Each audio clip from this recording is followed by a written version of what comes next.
Coming out is never just one moment. It's something that happens over and over again. For some, it's met with support. For others, it comes with fear, uncertainty, and risk. Over the years, the landscape has changed. Schools and workplace are more open than before, but the challenges remain.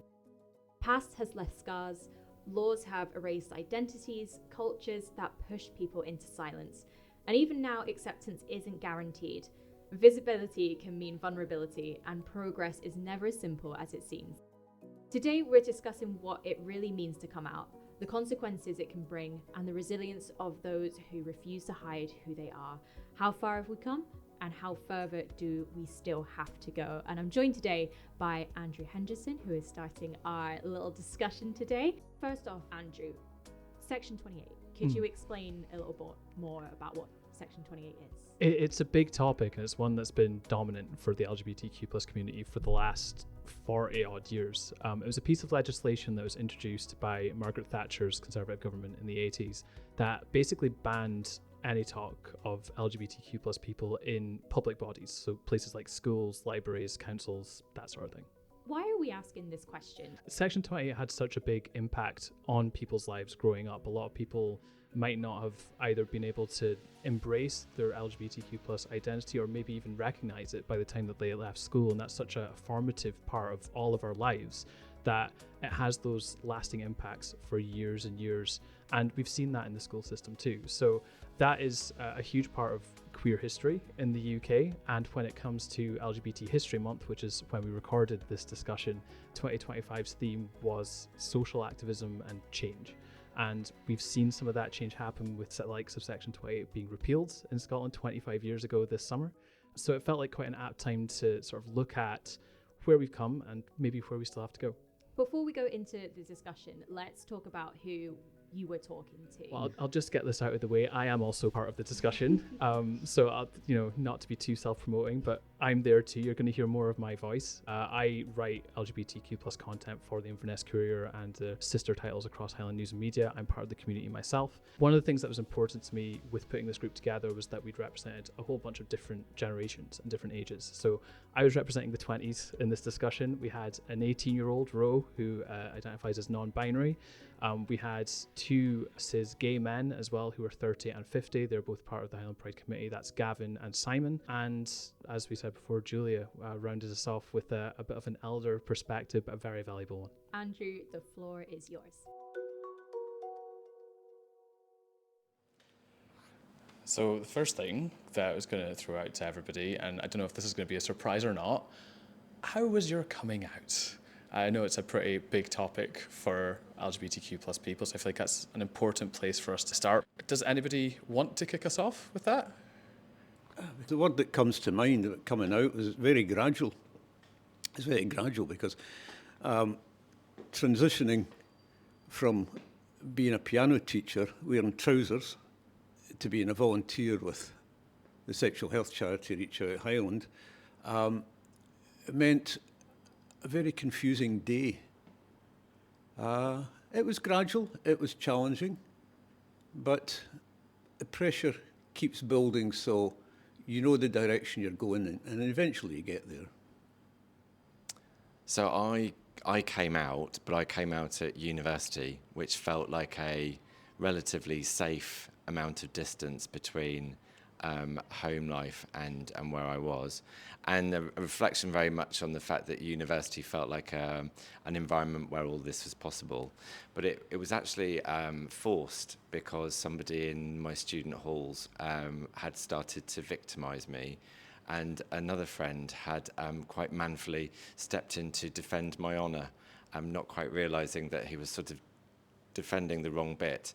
It would have been better, perhaps, if he'd known in advance, and then he could just have been my mate. But anyway, so that came out quite quickly because it sort of had to. But I came out to my family as bisexual because I thought it would be better. I thought somehow if I liked both, then there was still skin in the game in terms of normal relationships, and that would be fine. Very strange logic now I reflect on that, and certainly not the way I live my life anymore. But you asked the question, what was it like coming out? And the answer is, at that time, very uncertain. Of course, I actually come out all the time now. And that's something that I don't think many people realise, is that you come out every time you meet somebody new, potentially.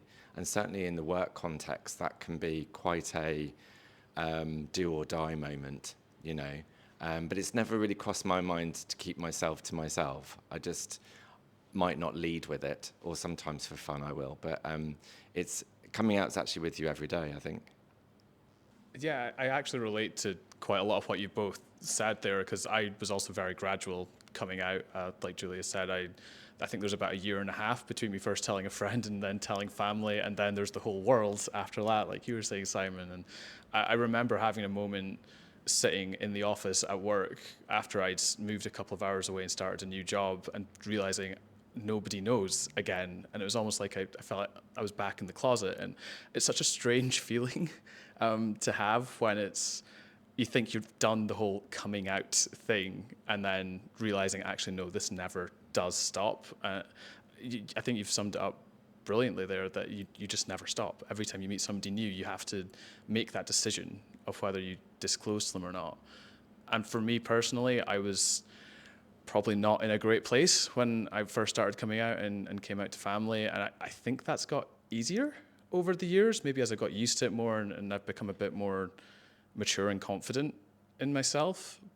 But there's still that split-second decision, isn't there, that you have to make every single time of whether to open up that part of yourself. And yeah, I don't think people outside of the LGBTQ plus community understand that or maybe appreciate that, and how difficult that can be sometimes.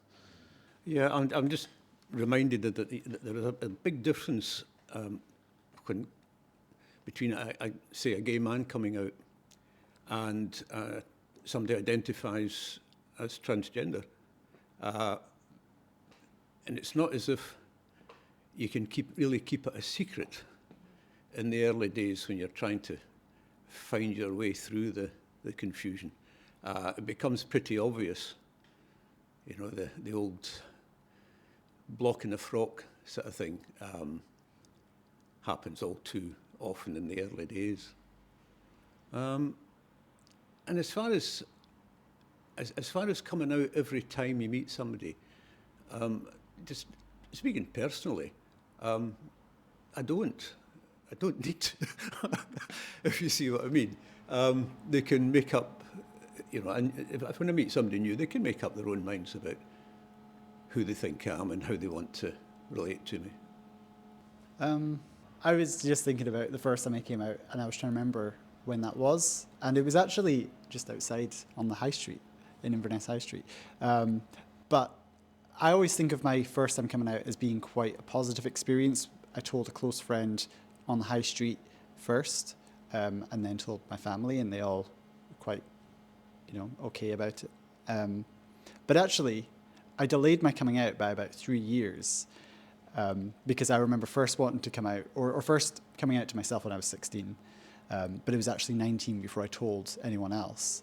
And I kind of now realise it's the jokes that friends made at school that made me delay that. You know, I remember there was a point where I was just feeling quite ready to, and then I just didn't.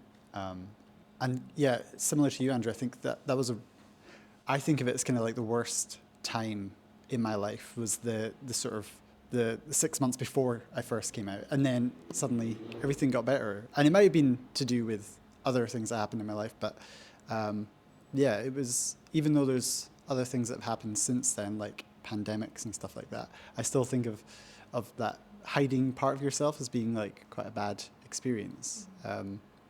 So yeah, it's interesting.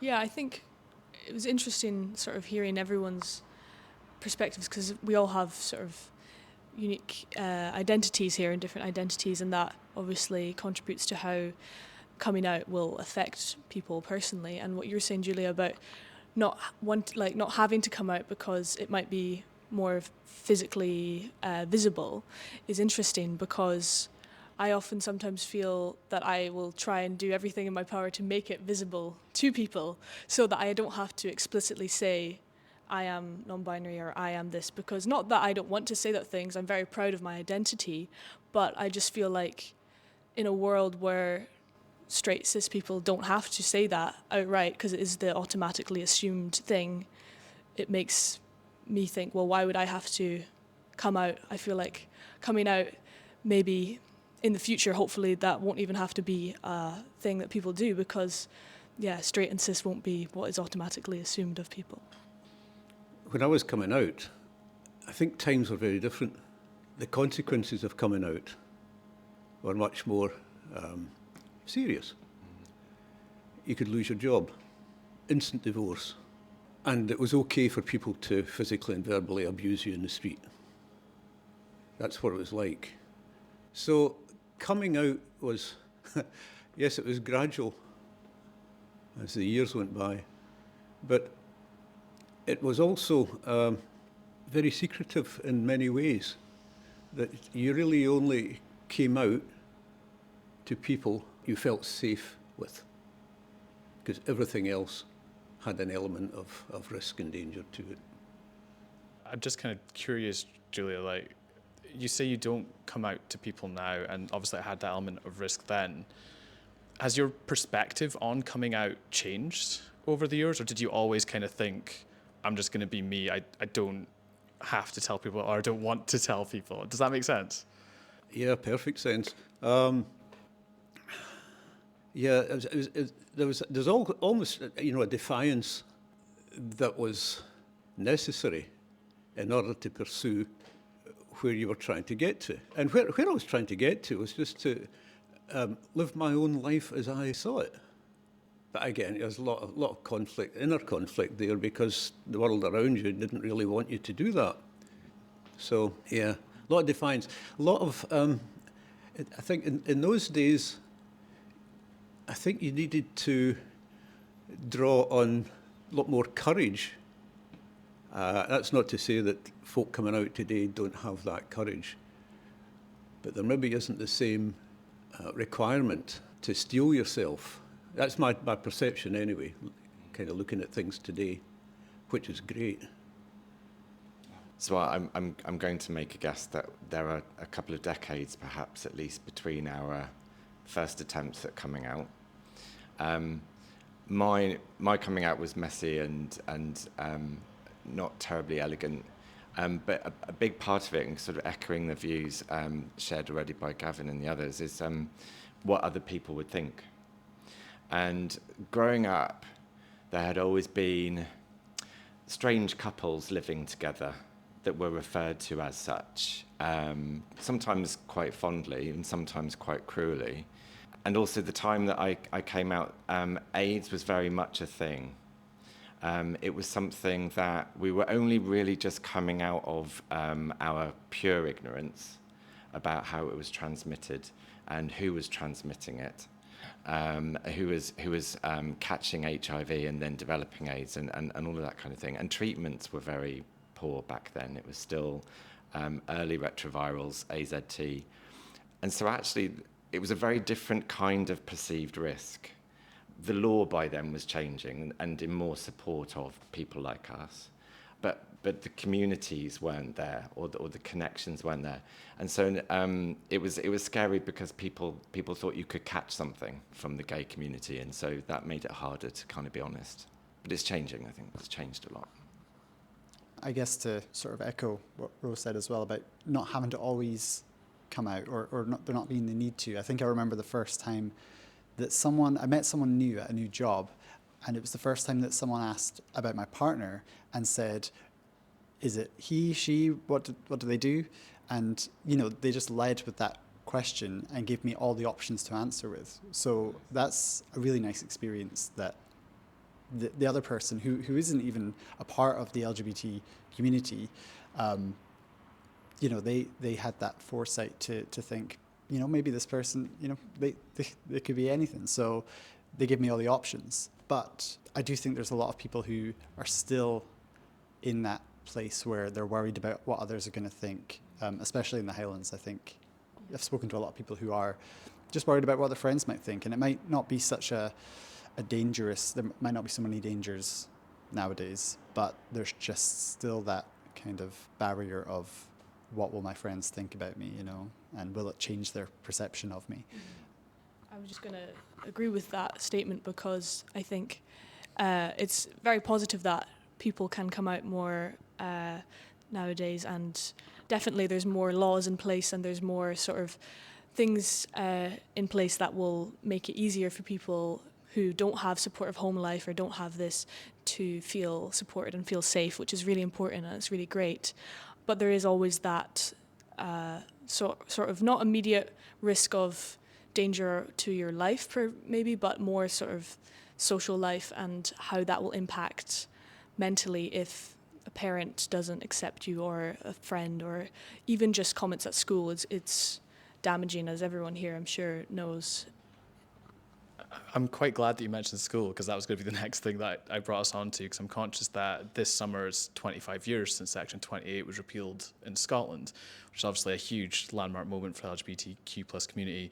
And I was just going to come back to Euro as a starting point. Just what is it like being at school now, so many years after Section 28 was a thing? Well, I actually had a very positive schooling experience, which I know is quite unique for a lot of people in general, but particularly queer people, LGBT people. I think that is down to I had a positive schooling experience. I also had close friends who were very supportive. They were in the community as well, and that is something that I cannot express how important that was for me to have in school. And obviously, us being able to express our identities was so wonderful, because if that wasn't the case, I'm sure it would have been very different for me and people like me. But in general, I think it depends on the school, it depends on the person, it depends on a lot of variables. But I would say my school particularly did have a lot of things in place to recognise LGBT history and recognise Section 28, and sort of looking at how we can prevent that from happening again, and what was happening, because people my generation didn't have to live through that, and we're very lucky to do so. But it's also just to acknowledge what that was, and so that those little brats who are making comments, they don't realise the sort of weight to what they're saying is, and they don't realise, oh, you could have lost your job, you could have been this, and you know, all of these terrible things. So I think, yeah, definitely much more positive experience, and I think Scotland in general hopefully is going on the up for that sort of education-wise. That's what I hope. Yeah, I think it's actually it's quite maybe a lot of differences that have changed since I was in school. I mean, again, it might depend on the school and the size. I was in a very small high school, so everyone would know your business. If you know there was anything about you, it would spread pretty fast. And there wasn't really any openly gay people or LGBTQ plus people in our school at all when I was there, which I think is why I sort of delayed that coming out. I think there was one person that I could think of other than me who actually was out for some of the school time, but I think there was maybe a few changes quite soon after I left school, because about 5 years after I'd left school, I remember walking past and I could see the senior common room window, and there was a pride flag hanging in it, which when I was at school I would never have imagined there being a pride flag in our common room without it being torn down, or whoever put it up there being ridiculed for it, you know. So I think in the last 10 years or so, there's probably been a lot of positive change within schools. But with LGBT History Month and things like that, there was no celebration about it in my school time from teaching or anything. So yeah, it seems positive now. School days. I remember always being aware that I was different. But when I was at school, I didn't know what different was. That's how much it's changed. That's, I think, all I can say about that. Yeah. So, yeah, entering life after school, you still didn't know who you were. That was this continuation of the confusing journey. So I was at school when Section 28 was introduced. And in fact, school wasn't terribly supportive before it was introduced. There was very definitely an atmosphere developing. So in the 80s, Margaret Thatcher was Prime Minister, and she and a lot of her cabinet had some very strong views, and Section 28 was brought in. And before that, there wasn't a vocabulary for difference. Gay was a slur, queer was a slur. If you had a teacher that you might have been able to talk to, you certainly couldn't have talked to them in school. I was actually bullied by one teacher who made it okay for other people to bully me for the same reason, and gave words to me that I wouldn't have described to myself that way, or anyone else for that matter. But they didn't fit with me because I really was not aware of my difference until much later. I was a very late developer. And so what I would say, though, is that for people about my age, maybe a bit younger, maybe a bit older, it robbed us of words to describe how we felt, who we were. There were no role models within school. So there wasn't anybody that if I had been more aware of myself, I would have been able to find and seek out and get support from. And really, that kind of patterned out through a lot of later life as well. It didn't necessarily make it easier to be at college or university or to leave home. And I really, really love hearing young people talk about their school experience now. I'm particularly excited about my nephew Henry. He's going through school down in England, and he's having a very, very different experience, and there are common conversations about difference, which is great. And it's a world away from my lived experience, and that of, gosh, how many millions of people in the country, I guess.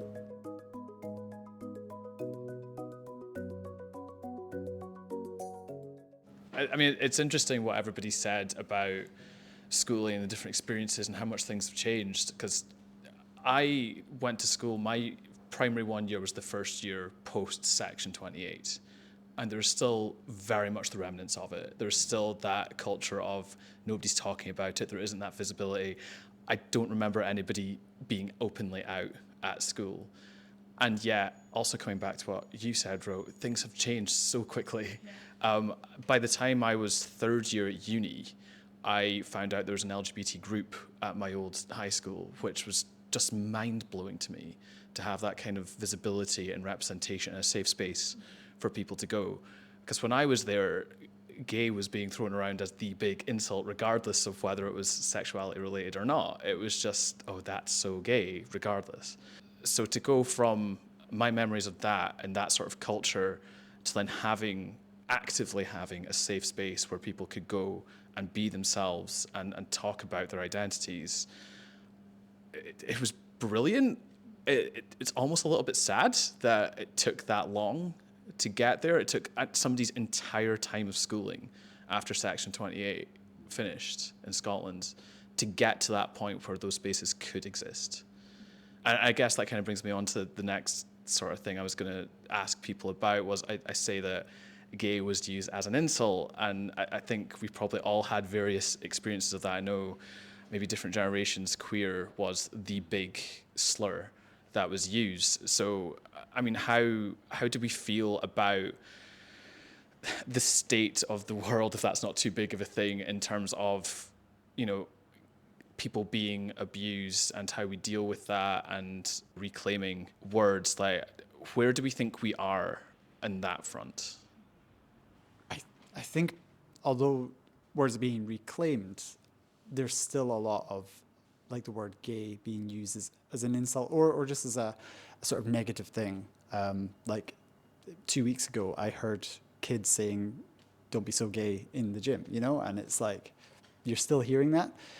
I think there's a bit of education on, for the people who are saying that, what does it mean for someone to overhear that, you know? I think I actually got a random Facebook message the other month, about a month ago.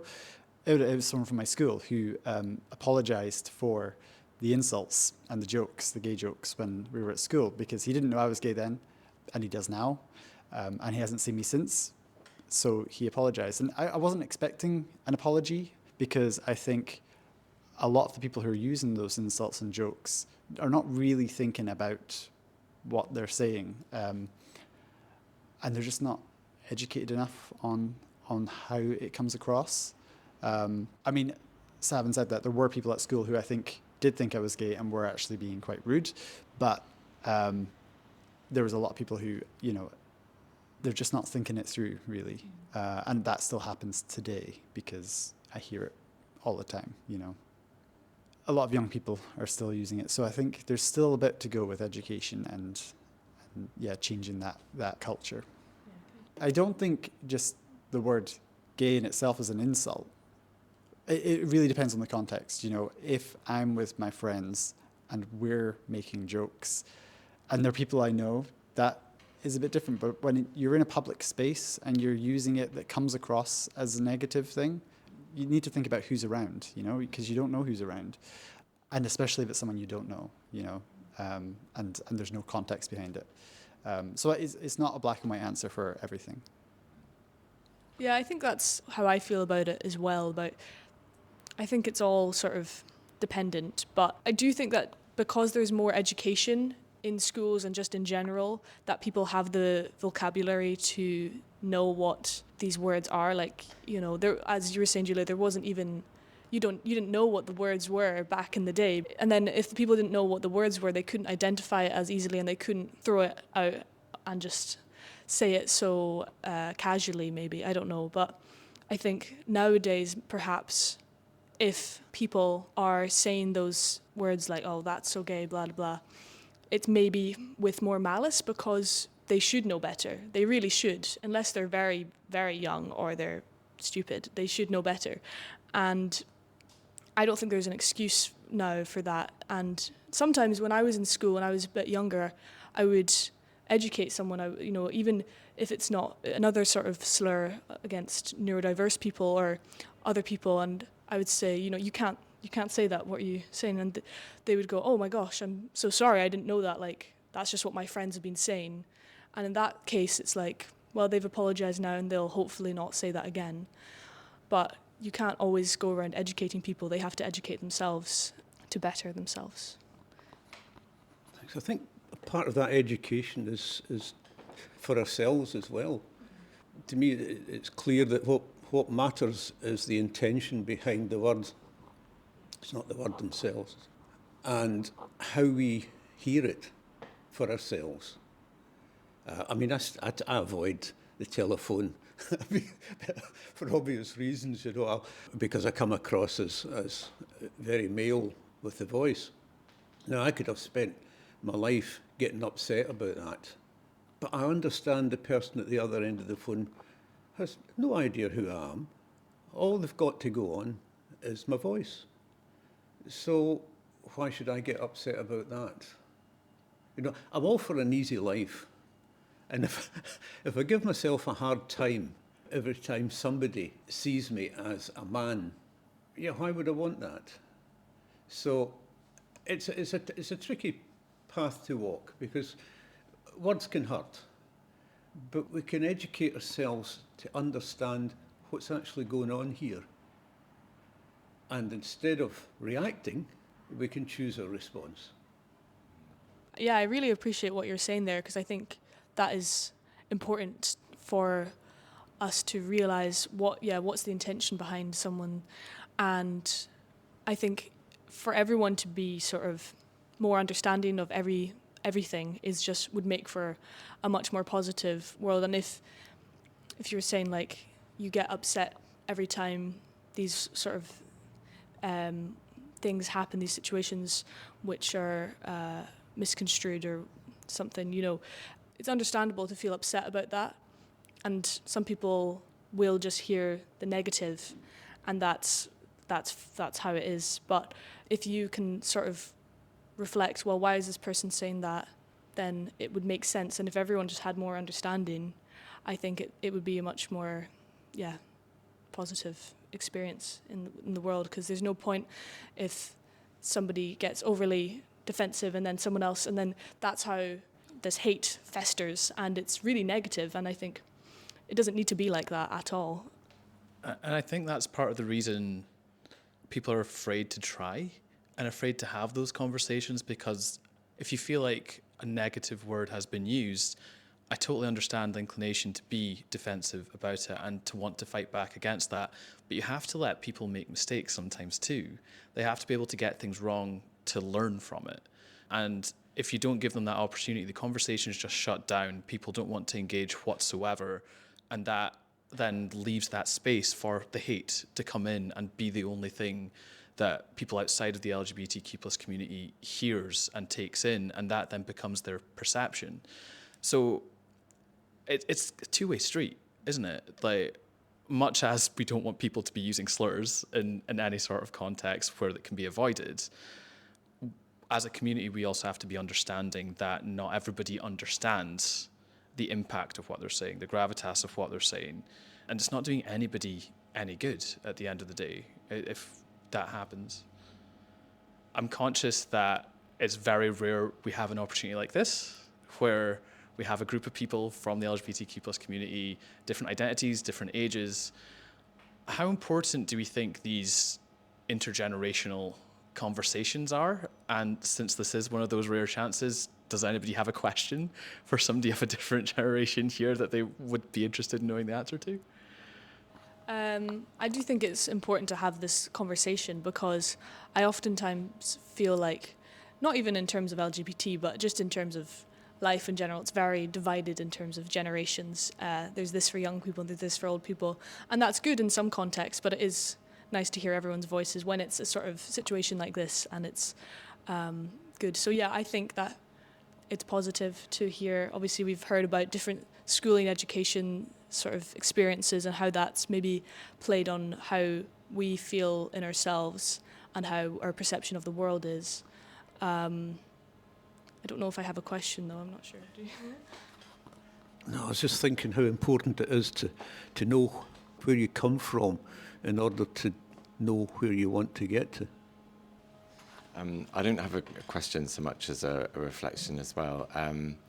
I think it's really important that we accept that generational labels have a function, but they're not an identity. You know, Gen Z are not some freakish group of people that can't be understood. They're just young people, and each wave of young people, as far back as there were any, have had a subculture and an identity and a different language, maybe some slang words.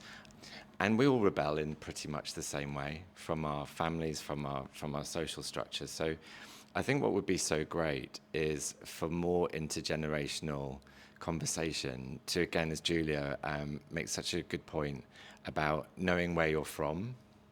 There are so few fantastic role models that members of the community can turn to for even just historical knowledge and experience, but particularly leadership and particularly ways and means to adopt to live your life more optimally, I think. And it would be great for conversations like this to fill in some of those blanks. So we've talked a wee bit about challenges through the year, stuff like Section 28. What do you think are our biggest challenges that we face in 2025? I think we are facing the same challenge as before, and that is the granularization or the division of the community into smaller groups, so that those smaller groups can be held in place or even diminished in some way. And I think that unhelpfully, subgroups of the LGBTQ plus community can also be encouraged to turn their back on or turn against other groups within the community. And when I lived in London, I saw that a lot, and that was decades ago. And I believe it's still happening. And it seems that social media is a blessing and a curse, but it does allow you to keep track of some of these trends and observable behaviours. And I think we have all got to step up and not just be kind and compassionate, but be willing to ally ourselves absolutely with some of those targeted sub-communities, like, for example, the trans community. That's interesting that you said we're still facing the same issues again, and that's another reason I think that these kind of conversations are important, because it puts it into context of what's happened before, and important, I think, for us to know that it is the same issue that is continuing. But I think, yeah, at the moment, there are still a lot of inequalities for LGBTIQ plus people. You just need to sort of look at sports and changes to policy in not just the USA, but also in the UK. And it seems like, yeah, there's just still a lot of ways that, especially for trans people, that they don't have the same rights as us. And also, I think, just touching back on a point I said earlier about people being able to express themselves fully, I think it goes a long way in making you feel better about yourself, and just, you know, a boost to your mental health, that you can express yourself without the worry of judgment. Unfortunately, I think I've spoken to a lot of people who still don't feel like they can. So, yeah, I think those are some of the issues. Yeah, I would agree. I think definitely it's that sort of same sort of division of inter-community struggles that has been targeted from politicians to, you know, any kind of capitalist, whatever the current state of the country is, or the political state. It is targeted towards queer people, and then it's this attack, which you can see the language is the only thing that's changed is the language, really, and that's not even changed that much. It's more so the group of who they're attacking. You know, we've seen it back in the 80s. It was with the AIDS crisis and with gay as being the big bad, and now it's trans being the big bad, and it's so crazy how people are not some people aren't recognizing these patterns and seeing that it's just the exact same thing that's happening, and you can see it's the same sort of campaign. Yeah. What came to my mind there when you were talking, Ro, was about that attacking difference is part of human nature. It's always been that way. It probably always will be, for a long time anyway. So when you can't change how somebody relates to you, all that's left to you is to change how you perceive yourself in the world. And that's where you find your power, I would suggest. But that's always been very difficult for an oppressed minority to do that. But that's the direction I think that the trans community today need to consider. Instead of trying to change the opinion of others, find their own power within themselves, and then the opinion of others doesn't really impact.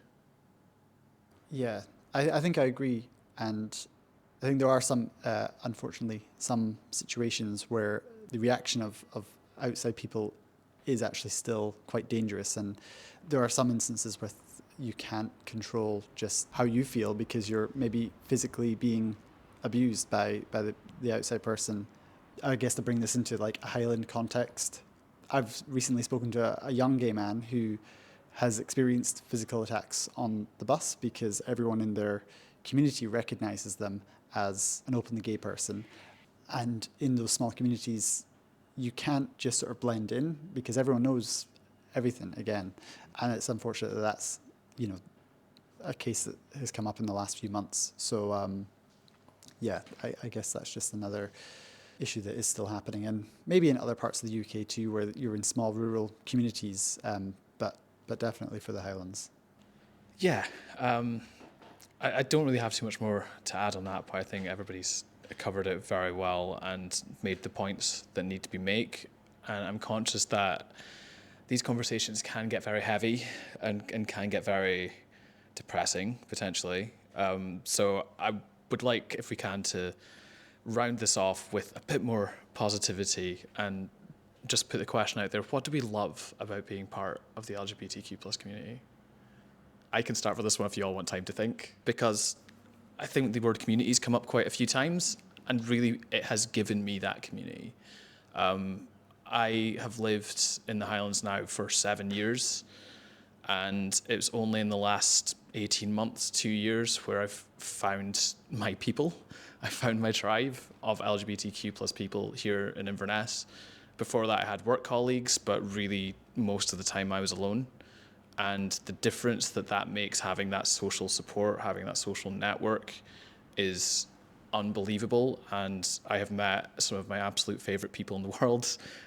And professionally, for me, maybe this is a bit of a selfish way of looking at it, it's opened so many doors being openly LGBTQ plus. It's helped me make connections that I don't think I ever would have made since. Working as a journalist for Highland News and Media, I think it's some of the best content I've ever produced, and part of that is because I know how much it's needed. I know that it's filling some of that void and hopefully battling back against some of that hate that we have talked about. So this might sound really cheesy and really corny, but it genuinely has made me who I am, both personally and professionally, and I would not have it any other way. I personally love every part of being queer and being who I am. I do think that that community is the big aspect of that, but also I always find it sort of strange when some people would say like, oh, I wish I wasn't trans, or I wish I wasn't gay. Why would you wish that? It's a wonderful thing to be who you are.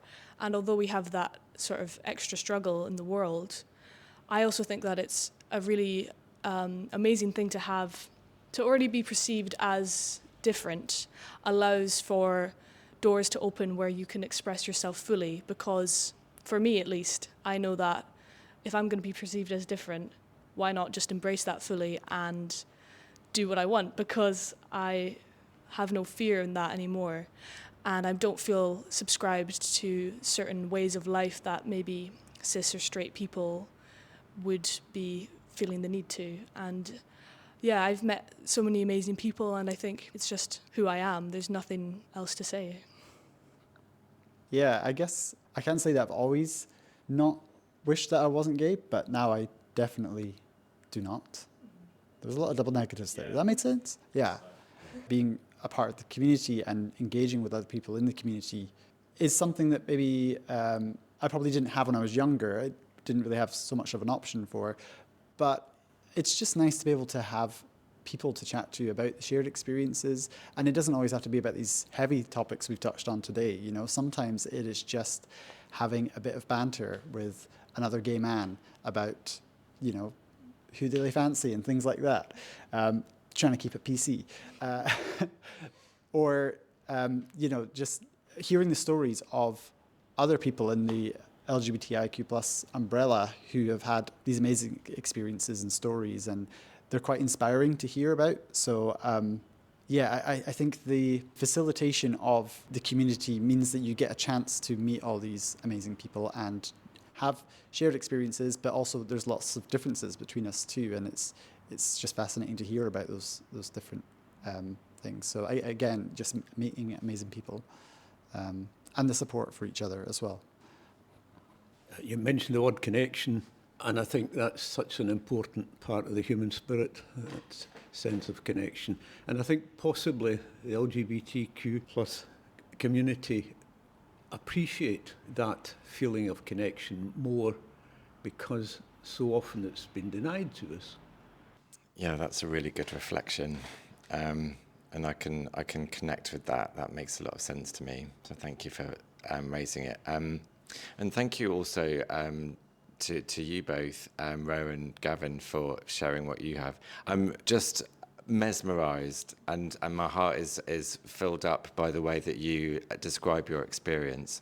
I have never seen being a gay man as permission to accept my difference or my place in the world. But I'm going to borrow a little bit of what you've said and try it on and see if I can do a bit of healing of a younger self, because I just think that's a lovely, beautiful way to look at where we find ourselves as individuals. I think the community and connecting properly with the community is perhaps one of our superpowers, one of the things that we've been given, you know, that last grain of hope left in the box. And it has been an extraordinary gift over time. Like, it has forged really, really intense friendships. It has made it possible to move to different parts of the country or to start something new. what is great about the community when it is at its best is it calls to each of us to be our best. And when we have that connection, it really is very special. The only way I can explain it perhaps to people who don't feel it every day or are wondering what I'm on about is when you go to an event. Maybe it's a band that you've followed for a very long time, or a comedian that fascinates you, or it's a book reading by your favourite author, and you feel like you're fully present. Everyone else in the room is like you. The person or people performing are your people. Imagine that feeling, and then translate that into attending a Pride event, or attending an event led by the LGBTQ community for their community members. And it is that instant feeling of belonging and being a part of something and being connected and fully present. And I think when we're good, we're really good. So that's what I would say is good about the community. So some really insightful stories from different generations that we've heard. So a big thank you to Julia, Gavin, Simon, Ro, and yourself, Andrew, for the discussion. I hope that brings a little bit more light into a conversation that isn't heard as much. A big thank you to Jocko, who hosted the discussion as well. We also have a quick chance to say you can subscribe to the Queerier as well as the briefings and your sport briefings. Andrew, thank you so much for coming on. Thank you for having me. You've been listening to Beyond the Briefing, the stories behind the headlines, diving deeper into the biggest local stories in the Highlands. This podcast is brought to you by Highland News and Media. It's hosted by Shannon Marvel and produced by Christopher Dixon. If you enjoyed this show, make sure to subscribe and share with others who care about local journalism.